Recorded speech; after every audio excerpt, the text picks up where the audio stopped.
Praise the Lord, hallelujah, जय मसीह की। आज के लिए बाइबल का वचन नीति वचन 3 उसका 16, जिसमें लिखा है, उसके दाहिने हाथ में दीर्घ आयु और उसके बाएं हाथ में धन और महिमा है।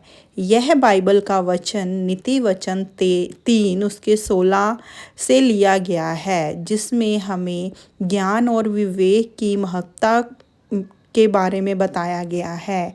इस वाक्य में प्रभु के दाहिने हाथ और उसके बाएं हाथ का वर्णन किया गया है कि उसके दाहिने हाथ की तरफ और बाएं हाथ की तरफ हमें क्या मिलता है।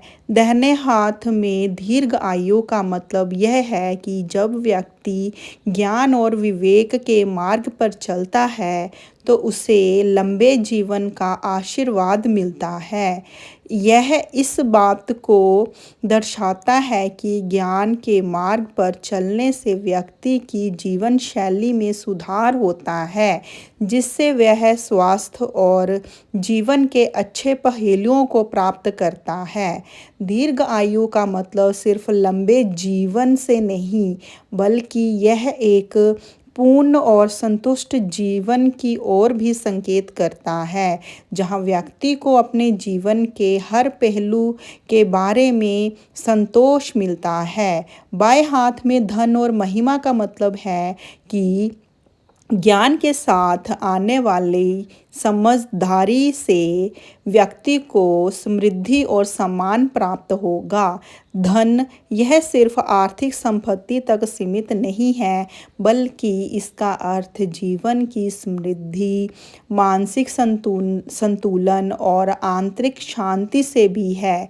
इसके साथ ही महिमा से तात्पर्य है कि समाज में व्यक्ति के मान सम्मान और प्रतिष्ठा से है।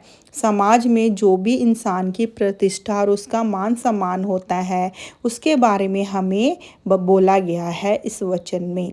इस वचन का संदेश बहुत ही स्पष्ट है कि अगर हम अपने जीवन में ज्ञान को अपनाते हैं तो वह हमें एक दीर्घ आयु, समृद्धि और सम्मानित जीवन का मार्गदर्शन प्रदान करता है।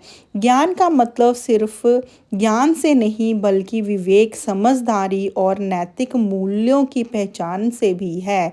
यह बताता है कि एक ज्ञानी व्यक्ति न केवल अपनी ही भलाई सोचता है, बल्कि समाज के कल्याण के लिए भी कार्य करता है, जिससे उसे समाज में एक प्रतिष्ठित स्थान प्राप्त होता है। इस संदर्भ में ज्ञान को हमारे जीवन का केंद्र बिंदु बनाने की आवश्यकता है। अगर हम ज्ञान के महत्व को समझते हैं और उसे अपनी जीवन शैली में लागू करते हैं, तो यह हमें एक जीवन जीने की प्रेरणा देता है, जिसमें ना केवल भौतिक सुख सुविधाएं, बल्कि आंतरिक शांति, शक्ति, संतोष भी मिलता है। यह वचन यह भी सिखाता है कि ज्ञान विवेक के बिना जीवन अधूरा है, और यही सच्चे अर्थ में समृद्धि और सम्मान की कुंजी है। अंत में नीति वचन का यह संदेश हमें ज्ञान और विवेक के साथ चलना सिखाता है, जिसमें कि हमें सही मार्ग पर प्रभु यीशु मसीह के साथ जीना है। आमीन।